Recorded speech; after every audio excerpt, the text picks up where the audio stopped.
ஒரு பக்கம் வந்து பார்த்தீங்கன்னா நடிகர் சூர்யா அவர்கள் நடிப்பில் வெளிவந்த மாமன் திரைப்படம், இன்னொரு பக்கம் வந்து பார்த்தீங்கன்னா நடிகர் சந்தானம் அவர்கள் நடிப்பில் வெளிவந்த டி திரைப்படம். ஸோ 2 பேருமே வந்து பார்த்தீங்கன்னா தமிழ் சினிமாவில் ஒரே நேரத்தில் வந்தாங்கன்னு சொல்லலாம். ஆனால் சந்தானம் வந்து பார்த்தீங்கன்னா கொஞ்சம் முன்னால் காமெடினா டெவலப் ஆகிட்டார். ஆனால் சூரி வந்து கொஞ்சம் தாமதமாக வந்து அதுக்கப்புறம் கதாநாயகனாக ஆனார்னே சொல்லாங்க.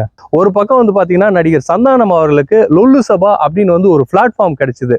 ஸோ அந்த பிளாட்ஃபார்மை வச்சு தமிழ் சினிமாவுக்குள்ள ஒரு நுழைவு சீட்டு மாதிரி அவருக்கு அந்த லொல்லு சபா அமைஞ்சது. ஆனா சூரிய அவர்களுக்கு அப்படி வந்து கிடையாதுங்க.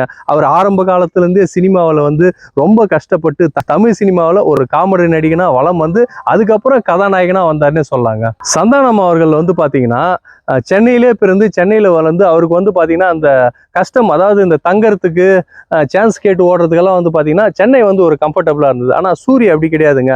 மதுரையிலிருந்து வந்து சென்னைக்கு சினிமாவை தேடி வந்து ஸோ இங்க தங்கி அவர் தங்கறதுக்கு இடம் இல்லாம சாப்பிட்றதுக்கு இடம் இல்லாம அவர் பட்ட கஷ்டங்கள் வந்து ரொம்ப அதிகனே சொல்லலாம். அதுக்காக சந்தானத்தை குறைச்சி மதிப்பிடல, சூரிய உயர்த்தி மதிப்பிடல.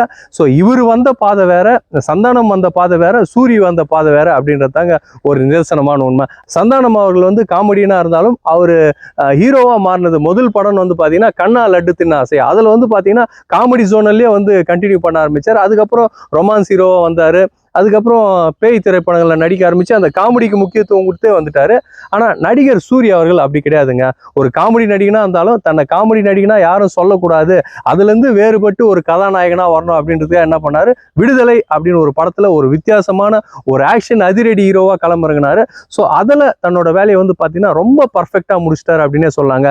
அதை தொடர்ந்து வந்து பார்த்தீங்கன்னா கருடன், கொட்டுக்காளி, விடுதலை 2, இப்போ வந்திருக்கிற மாமன், இதுல வந்து பாத்தீங்கன்னா அதுல அந்த ஆக்ஷன்ல இருந்து வேறுபட்டு ஒரு சென்டிமெண்ட் கதையா கொடுத்திருக்கிறாரு இந்த மாமன் திரைப்படத்துல. சந்தானம் டிடி வந்து பாத்தீங்கன்னா சென்டிமெண்ட் லாஜிக் எதுவுமே பார்க்காம ஆடியன்ஸை வந்து சிரிக்க வைக்கணும், அதை மட்டுமே ஒரு குறிக்கோளா வச்சுட்டு படத்தை கண்ணா பின்னான்னு அடிச்சு நொறுக்கி இருக்காங்கன்னே சொல்லலாம். குடும்ப சென்டிமெண்ட்டா பார்க்கணும்னு நீங்க நினைச்சீங்கன்னா மாமன் திரைப்படத்தை போய் தாராளமா பார்க்கலாம்.